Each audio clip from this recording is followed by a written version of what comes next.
নমস্কার প্রিয় দর্শক বন্ধুরা, আজকের বিষয় হবে আমরা যখন বাড়িতে কোনো পূজা করে থাকি, অর্থাৎ দেবতা হোক বা দেবী হোক, তো ধূপ বা দীপটা সেই দেবদেবীর কোন দিকে নিয়ম মতন, শাস্ত্রসম্মত নিয়ম মতন কোন দিকে রাখা উচিত।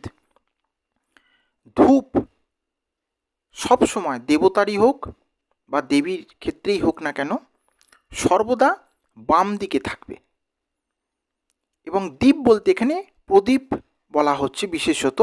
আর একটা দ্বীপ হয় দেখবেন আরতির সময়তে, কিছু বাড়িতে এখনও সেই নিয়ম মানে পূর্বপুরুষ ধরে মেনটেন দেখবেন করে, পঞ্চপ্রদীপের পরে কর্পূরদানির পর ধূপ, এবং তারপরে অনেক ক্ষেত্রে একটা দ্বীপ হয় যে তুলো একটুখানি পুটুলি মতন করে তার মধ্যে ঘি দিয়ে একটা ছোট মতন কাঠি দিয়ে সেটাকে আমরা আরতি করে থাকি, সেটাকেও দ্বীপ বলা হয়। এখানে কিন্তু মূলত এই দ্বীপ বলা হচ্ছে না, এখানে মূলত প্রদীপের কথা বলা হচ্ছে। এখানে প্রদীপ বলতে আমরা নর্মালি দুভাগে প্রদীপ জ্বালাই, একটা ঘিয়ের প্রদীপ হয় আর একটা সর্ষের তেল অথবা তিল তেলের। যদি ঘিয়ের প্রদীপ যদি জ্বালান, তো সেই ক্ষেত্রে কিন্তু দেব বা দেবীর ক্ষেত্রে সর্বদা সেটা ডান দিকে হবে, অর্থাৎ দক্ষিণ দিকে হবে। দেব বা দেবীর দক্ষিণ দিকে মানে ডান দিকে আপনারা রাখবেন।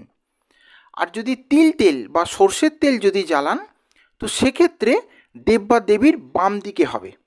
এবার অনেক সময় দেখা যায় যে ঘর ছোট, ঠাকুর ঘর ছোট, বা এমন পরিস্থিতি হচ্ছে যে শাস্ত্রসম্মত এই যে নিয়মগুলো বলছি সবসময় করা যাচ্ছে না, তো সেক্ষেত্রে কি পাপ হবে? না, সেক্ষেত্রে কোনোভাবেই পাপ হবে না। যেরকম পরিস্থিতি, শাস্ত্রেতে এরকমও লিখিত আছে, বলা আছে গ্রন্থে, যে যেরকম পরিস্থিতি সেই মতনভাবে কিছু কর্ম করতে হয়। নিয়ম এটাই, আপনারা চেষ্টা করবেন যে এইভাবে করলে আরেকটু ভালো হবে। তো নমস্কার প্রিয় দর্শক বন্ধুরা, আমার যদি এই ছোট্ট ভিডিওটি আপনাদের ভালো লাগে, আমার চ্যানেলটিকে আপনারা সাবস্ক্রাইব করবেন। নমস্কার।